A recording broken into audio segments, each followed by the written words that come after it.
Good morning, fifth grade online learners. If there are any of you left, do you guys here know Mr. Giovannides' class? Is there any online learners in your class?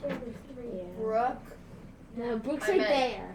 I meant Abby, Owen, Jordan. Abby, Owen, and Jordan. Greetings from fifth grade online learning, or on-site learning to you, online learners.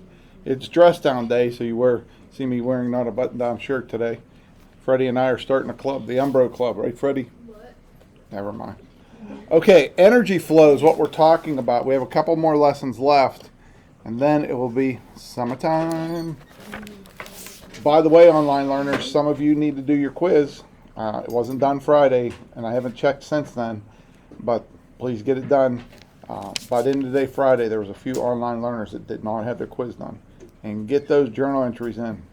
There will be no science class tomorrow because of science PSSAs in fourth grade.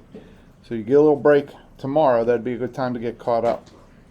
Okay, energy flow. Energy from food. That's what we're learning about. And they give the example of a first level consumer, something that's very small that eats plants. And that would be a caterpillar. He actually eats leaves. Grass and other plants are producers. They make up the first line of most food chains, and then consumer, an entry level one would be a caterpillar.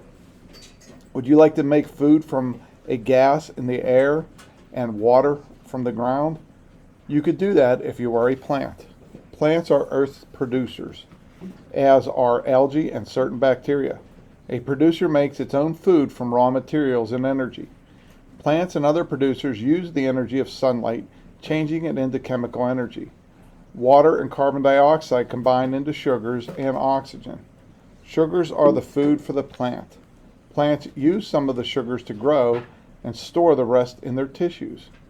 When you eat a plant, you take in energy the plant stored. You and all the other animals are consumers. A consumer gets energy by eating food, not producing it. There's our caterpillar friend. On the next page, we see some other consumers, and I'll read about those. Second level consumer, the bird is a second level consumer that eats a caterpillar. I never knew that birds ate caterpillars. I guess now we know. Third level consumer, the cat is a third level consumer that could eat a bird. I did know that. And then we have decomposers. They break down the decaying remains of dead producers and consumers, also known as a worm. To better understand feeding relationships, scientists organize the living things of a community into food chains. A food chain describes how energy in an ecosystem flows from one organism to another. Almost all food chains begin with the sun. Producers, such as green grass, capture the sun's energy to make food. Animals that eat plants, such as a caterpillar, are called first-level consumers, not computers, or primary consumers.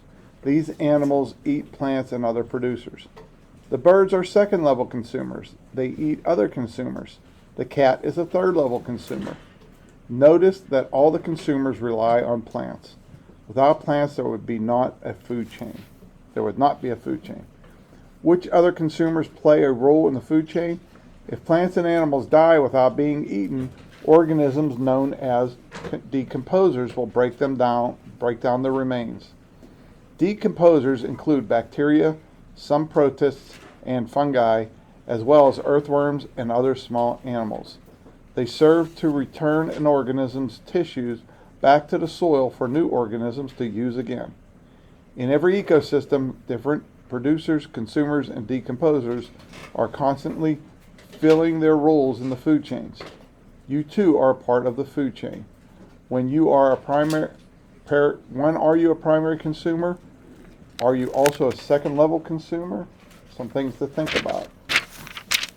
It's a beautiful picture on the next page. Everybody in Mr. G's class, turn the page. You'll see a beautiful picture of animals. And in that picture, we're talking about the food web. Energy is transferred from one organism to another in a food web. The arrows show the direction of energy flow. Food webs. Like you, most animals take part in more than one food chain.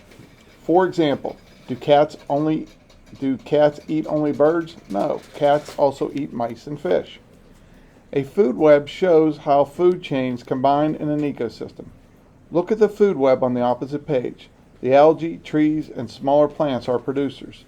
The mouse eats plant seeds and it also eats insects. The snake eats insects too, but it also eats mice. The hawk hunts both mice and snakes, and so does the fox. By studying food webs, scientists can explain how ecosystems function. They also can predict the effects of change to an ecosystem. If the hawks all left the ecosystem shown here, how do you think the other animals would be affected? Classifying consumers. Most consumers play a similar role in every food chain they are part of.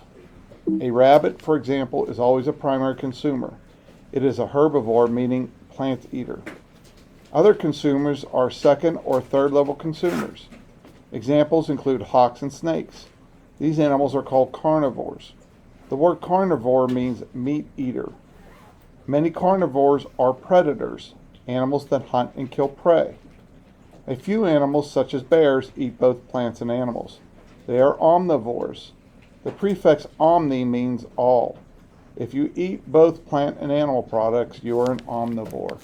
So most humans are omnivores because we eat stuff such as salads, and sometimes we eat meat like bacon or chicken. Cycles in nature.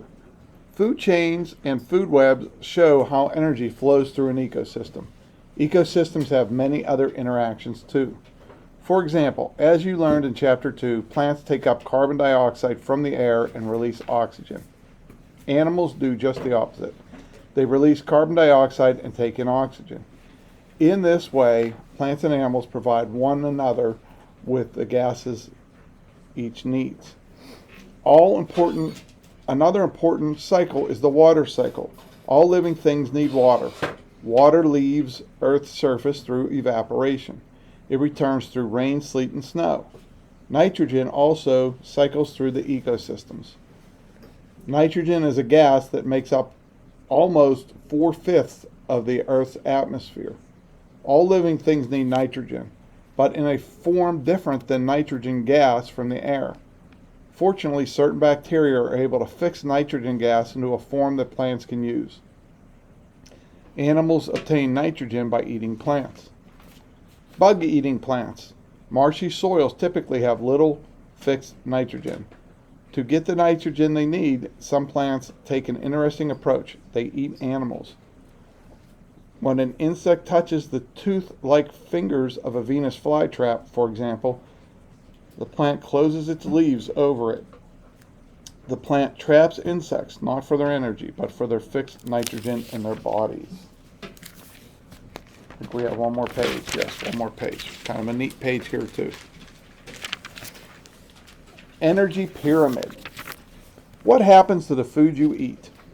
You use energy stored in food to walk, run, and engage in many other activities.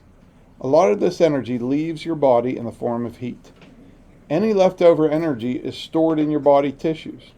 You, like all living things, use some energy, lose some as heat, and store energy in tissues. An energy pyramid shows how energy flows through an ecosystem. Notice that each level is larger than the level above it. In general, only about 10% of the energy in one level is passed to the next. Producers such as plants make up the base of the energy pyramid. Primary consumers make up the next level. Second and third level consumers make up the next levels. An energy pyramid explains a great deal about populations of ecosystems. As a general rule, producers have the largest populations because they have the most energy available to them. Next in numbers are primary and second level consumers. An ecosystem can support only a few third level consumers. The higher an animal's level on the energy pyramid, the wider the range of land it must cover for food. This explains the large hunting ranges of such animals as eagles, lions, and snakes. These animals all have adaptations to move quickly to catch smaller animals. The energy pyramid also explains why food chains last only for 3 or 4 links. Beyond that, little energy remains for an animal to use. I'm going to go back to something that's in my book that's not in your book. Carnivorous plants. The Venus flytrap, VFT, is the most well-known carnivorous plant. Like other plants, VFTs get most of their energy from the sun and the process of photosynthesis. The VFT can live without ever eating an insect. However, because they generally live in rich soil that is not rich in nutrients, VFTs are healthier when they eat nutrient-rich insects. The VFT is an endangered species. Most of these unusual plants are now grown in greenhouses. Has anyone ever seen a Venus flytrap? Oh, Freddie, you saw one? I had one. You had one? Yeah. Wow. Did you feed it bugs? No. No? It Okay. was feeding itself. Oh, okay. All right, so it could feed itself, but it could survive without bugs, but it would probably be healthier if it had bugs. That's an interesting concept of plant eating bugs. TikTok. Addison. I mean, I saw one, but like I don't have one. Okay. I've seen them on TikTok. You seen them on TikTok? Okay. Caroline? I used to have one, but my sister broke the head off of one, and then the whole plant died. Oh, okay. Similar. There, I used to have an archer fish. Now it's not a plant; it's a fish, but it would capture insects too. And this fish would get a mouthful of water and spray it like a squirt gun at the insect. Maybe it was on a leaf or something like that. The insect would fall in the water, and then he'd eat the insect. And that fish did not survive. I guess we didn't have a lot of insects in the classroom when I had that fish, but I did see it happen once. I thought it was so neat to see him use his water spray to catch an insect. Okay, so this is an interesting lesson. There's no journal entry today. If you want, you can look at the review questions at the end of the lesson. And tomorrow, no science. Wednesday, you'll have a journal entry, but we'll have a 2-hour delay. Thursday, journal entry. And we may have the quiz on Thursday because there is no school on Friday. So we'll see how that works out because the science PSSAs might go 2 days instead of 1. We're trying to do them all on Tuesday. We'll see how that works out. All right. This is our longest video in a long time. 5th grade, online learners. We will see you tomorrow. No, we'll see you Thursday. Bye-bye.